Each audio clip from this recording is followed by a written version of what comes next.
Allez, contrairement à la précédente vidéo, on va s'attacher au sondage classique publié cette semaine. Donc on a eu 3 sondages classiques, donc de la part d'Odoxa, de Harris Interactive et de Elab. Ces sondages sont plutôt favorables à Jean-Luc Mélenchon, même si ce n'est pas si net que ça, donc on va en discuter un peu par la suite. Du coup, bienvenue sur l'actu des sondages, c'est Stats et Société, la chaîne qui vous parle de stats et du sujet de société.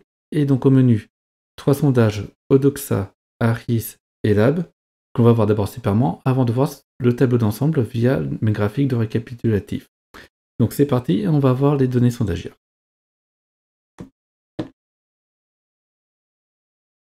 Donc on commence par le sondage Odoxa qui a été publié, il me semble, mardi tard dans la soirée. Donc c'est un sondage commandité par le magazine Labs AFT Consulting et on va voir ce que ça donne ici. À tard de la soirée, donc mardi 22 vers 18h30 pour l'embargo, et en fait il a été publié un peu plus tard. Donc du coup, ils ont interrogé environ 2000 Français, donc 1877 personnes inscrites sur les listes électorales, marge d'erreur 1,4 à 3,1 points, puisque avec l'abstention, effectivement, ça doit donner aux alentours de 1500 personnes retenues. Voilà, et c'est justement le chiffre qui est ici. Donc, commandité par l'Obs AFTI, les dates, c'est quand même un sondage qui commence à remonter, puisque on est dans des dates du 9 au 11 mars 2022, donc en fait, c'est plutôt la semaine dernière. C'est un sondage qui, du coup, a mis un peu de temps avant d'être publié, et donc nous allons voir maintenant les résultats.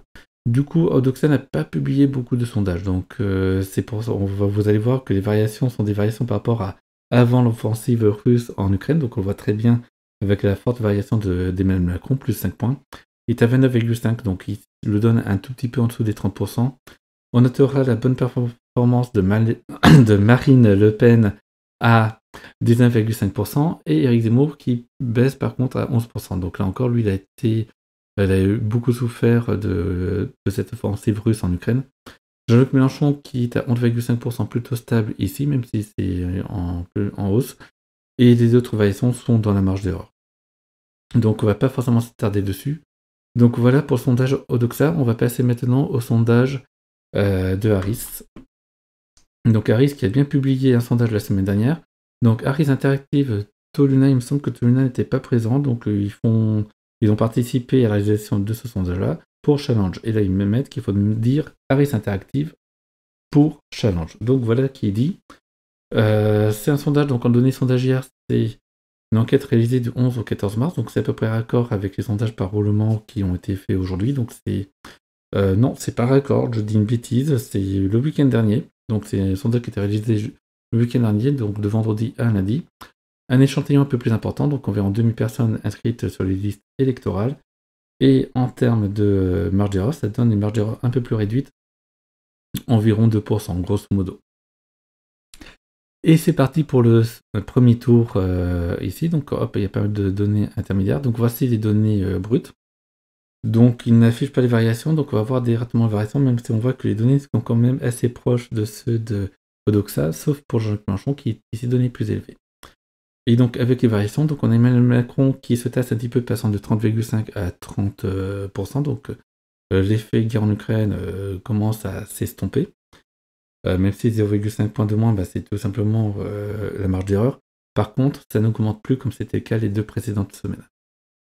On notera Marine Le Pen qui est plutôt en forme, donc qui elle a augmenté, passé d'environ 17% à 19,5%, donc c'est beaucoup. Et Jean-Luc Mélenchon qui est plutôt en forme, donc là encore il est passé en quelques semaines de 10 à 13,5%. Donc c'est plutôt de bonne dynamique pour Jean-Luc Mélenchon, tel que mesuré par Harris. On remarque la différence sur une période similaire avec Odoxa qui le donne plutôt stable. On notera donc la baisse d'Éric Zemmour, donc là tout le monde est à peu près d'accord là-dessus, où il passe à 11%, juste au-dessus de Valérie Pécresse qui est à 10,5%, donc qui là encore aurait arrêté de baisser, mais se stabilise à un niveau plutôt bas. Donc je vous laisse avec les estimations pour les personnes qui sont encore un peu plus bas dans le classement, donc avec Ingrid Jadot qui se maintient à 5% par exemple. On va passer maintenant au troisième sondage, donc celui de Elab.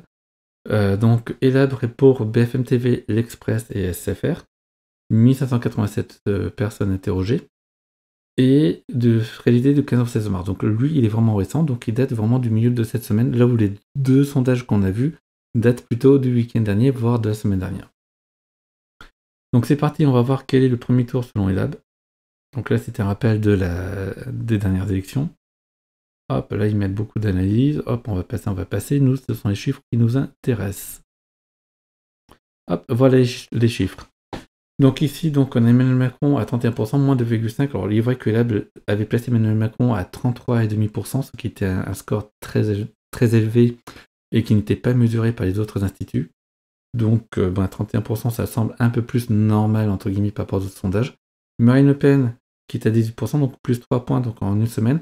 C'était justement la grande interrogation de la semaine dernière. Il a placé Marine Le Pen à 15%. Et ce que je vous disais, c'est qu'il y avait des instituts qui donnaient Marine Le Pen entre 14 et 15%, donc Cluster 17, l'Ipsos et Elab. Et les autres qui donnaient plutôt à 18%, entre 17 et 19. On voit qu'ici, Elab se passe maintenant vers ceux qui donnent Marine Le Pen à 18%.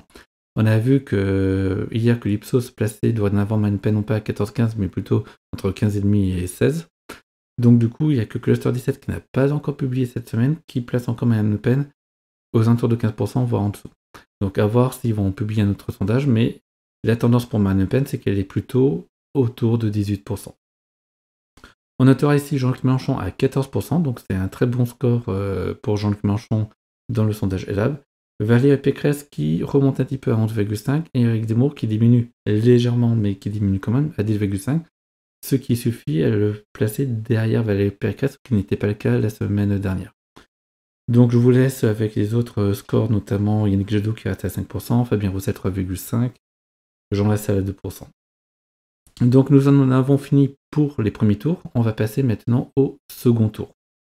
Alors Elab ne publiait pas de second tour jusqu'ici, ou si, ils en publient, mais je crois qu'au moment donné ils n'en publient pas.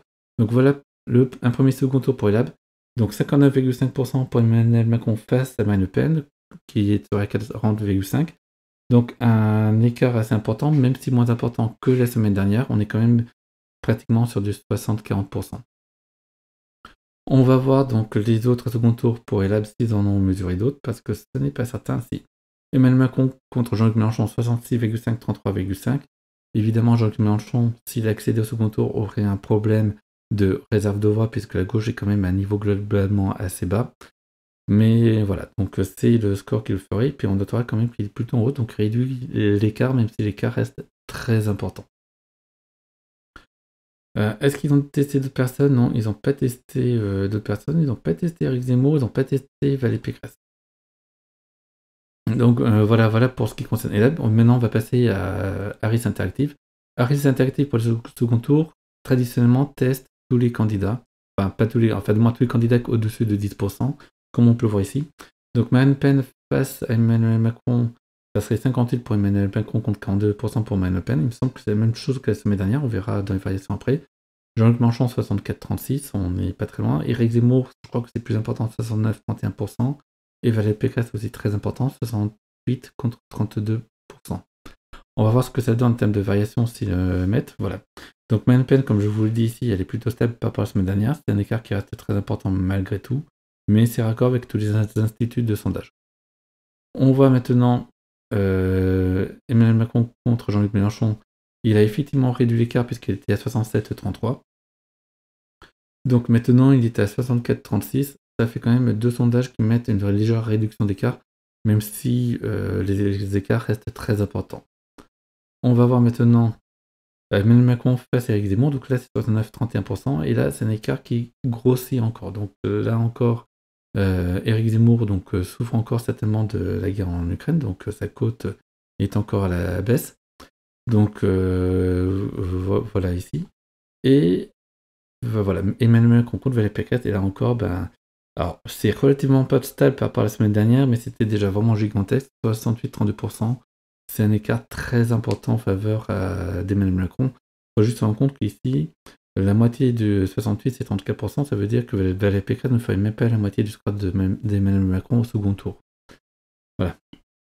Donc c'est la même chose d'ailleurs pour Éric Zemmour, et ce n'est plus le cas par contre pour Jean-Luc Mélenchon par exemple. Odoxa, il me semblait pas que Odoxa, alors ils ont mis des chiffres intermédiaires, bon là on est quand même dans des sous-ensembles assez réduits, donc j'en parle pas trop. On va voir s'ils font des seconds tours, c'était pas toujours le cas, il me semble, mais là, oui. Donc 58-42%, donc Emmanuel Macron face à Marine Le Pen. C'est raccord avec les autres instituts, donc rien à dire. Est-ce qu'ils affichent des variations par rapport à la dernière fois? Je ne suis pas certain. Non, ils n'ont pas testé d'autres hypothèses visiblement. Non, ils n'ont pas testé d'autres hypothèses. Voilà. Après, c'est des stats, certains les voté ou pas. Bon. Donc voilà pour ce qui concerne les sondages séparément. Maintenant, on va passer au graphe récapitulatif. Et donc, on va commencer par regarder l'ensemble des instituts de sondage. Donc là, j'ai mis tout le monde. Alors, ce qui est intéressant, c'est qu'il ne manque plus que BVA et Cluster 17 qui n'ont pas renouvelé. Je crois que Kantar n'a pas encore publié cette semaine, donc ça fait sur 9 instituts de sondage présents, il y en a 6 qui ont fait au moins un renouvellement, donc les 2 tiers.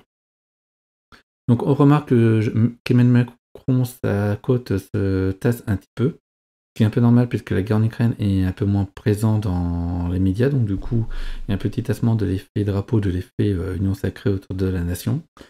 On remarque la bonne forme de Marine Le Pen qui passe au-dessus des 17%, donc là qui est pratiquement à 17,5%, avec un Éric Zemmour et Valérie Pécresse qui continuent à baisser, mais moins fortement que la semaine dernière. Et c'est particulièrement sensible pour Valérie Pécresse qui amortit pas mal sa baisse. On note l'augmentation de Jean-Luc Mélenchon, elle n'est pas si énorme que ça, mais c'est quand même une petite accélération qui lui permet d'être 3e globalement. Il est tout juste devant Éric Zemmour. Et on notera Yannick Jadot qui reste plus ou moins juste au-dessus des 5%. Maintenant, on va passer à l'autre graphique. L'autre graphique, c'est lequel? C'est celui où on a les mêmes instituts de sondage semaine par semaine. On a donc les Rolling, OpinionWay et l'IFOP.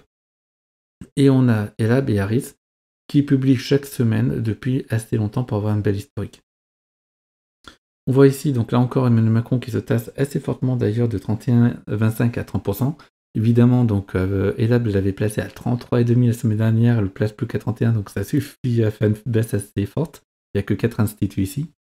Marine Le Pen qui ici passe au-dessus de 18%, donc ce que je vous disais, dans le précédent graphe, il y a encore 1 ou 2 instituts qui placent Marine Le Pen assez bas.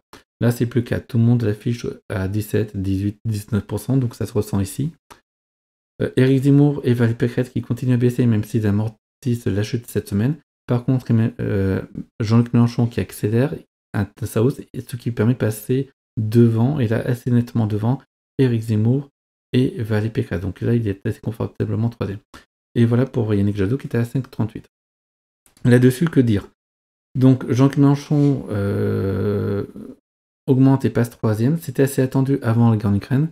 Le début des combats en Ukraine avait nettement ralenti sa hausse. D'ailleurs, on le voit bien qu'il monte de presque 1 point par semaine à un moment donné, et hop, ça ralentit avec la guerre, et là, il reprend depuis que ça se tasse un petit peu. Derrière, Valérie Pécresse et Éric Zemmour donc, sont en baisse, même s'ils amortissent leur baisse. Donc du coup, Jean-Luc Mélenchon passe devant, il passe en 3e position. On va voir aussi, donc je vais revenir rapidement sur l'autre graphe, où on voit à peu près le même phénomène, même si c'est pas dans la même proportion. Donc, alors là où Jean-Luc Mélenchon a peut-être moins de chance, c'est que Marine Le Pen est aussi en bonne dynamique. Donc du coup, l'écart entre Jean-Luc Mélenchon et Marine Le Pen, quel que soit le périmètre des instituts de sondage, a lui grossi. Donc ici, on est à, que je dise pas de bêtises, 5,5 points d'écart. Et ici, on est, que je dise pas de bêtises, à 5 points d'écart. Donc en gros, 5% à rattraper en 4 semaines. C'est un écart assez fort à rattraper en 4 semaines. Rien n'empêche à ce que Marine Le Pen rebaisse, notamment imaginons que les tendances inverses entre Éric Zemmour et Marine Le Pen qui boxent à peu près dans le même couloir, donc du coup, on pourrait un bad buzz sur Marine Le Pen pourrait redonner un peu plus de côte à Éric Zemmour. Et là, Jean-Luc Mélenchon pourrait éventuellement espérer repasser devant. Mais avec Marine Le Pen à 18-19%, ça fait quand même une marge assez haute pour Jean-Luc Mélenchon. C'est pour ça que je disais dans le titre, est-ce qu'il ne serait pas trop tard pour Jean-Luc Mélenchon pour espérer être second? C'est peut-être le cas. Et en tout cas, ça ne dépend plus que de lui. Même s'il fait une très bonne campagne, même s'il fait un énorme buzz, une énorme dynamique, une très bonne dynamique, hors événement exceptionnel, c'est de l'ordre de 1% par semaine. 1% par semaine, on est à moins de 4 semaines du premier tour maintenant, c'est le 10 avril, donc on a vraiment 4 semaines, un petit peu moins de 4 semaines, peut-être plus proche de 3 semaines et demie. C'est limite trop tard. il faudrait, pour qu'il puisse être au second tour, une mauvaise dynamique qui apparaisse chez Marine Le Pen. Donc voilà, c'était tout le sens du message du titre et de ce que je disais en introduction. Jean-Luc Mélenchon est troisième. C'est évidemment être troisième, c'est le meilleur moyen de devenir second. Et c'est peut-être un peu tard pour lui, du moins maintenant la place de second ne dépend plus de lui, il dépend aussi et surtout d'une mauvaise dynamique qui serait ici nouvelle pour Marine Le Pen. Donc voilà pour cette actu des sondages, donc j'espère que cela vous a plu. Alors, si votre candidat favori, votre candidate favorite est mal en point, j'en suis désolé pour vous, hein, ce sont les sondages qui publient là-dessus. Je sais qu'il y a beaucoup de sondages alternatifs, entre guillemets, alors je ne sais pas si je ferai une vidéo là-dessus, mais en tout cas, après le premier tour, on fera une revue de ce que disaient tous les sondages, notamment juste avant le premier tour, et quels sont les sondages qui étaient plus proches. Et peut-être qu'on fera une élection de l'institut de sondage qui était le plus proche de la vérité pour ce premier tour. Donc oui, enfin une élection, du moins on va faire un prix, on va choisir par rapport au stade. Ça sera pas un vote, ça sera un calcul qui sera fait pour ça. Donc ça pourrait être marrant, puis ça donnera un petit peu suspense supplémentaire. Donc voilà, là-dessus s'achève cette vidéo. Donc n'hésitez pas à vous abonner, à liker, à commenter, surtout si vous commentez, n'hésitez pas à argumenter. Ça ressort votre argumentation, votre avis, et ça ressort aussi l'image de ma chaîne. Voilà, c'est gagnant-gagnant. Je vous dis à ciao, bonne soirée. J'espère pouvoir faire une vidéo sur les sondages par roulement, par rolling qui ont été publiés donc aujourd'hui. Je ne vous promets rien, sinon j'aurais sauté une journée, ça sera pour demain.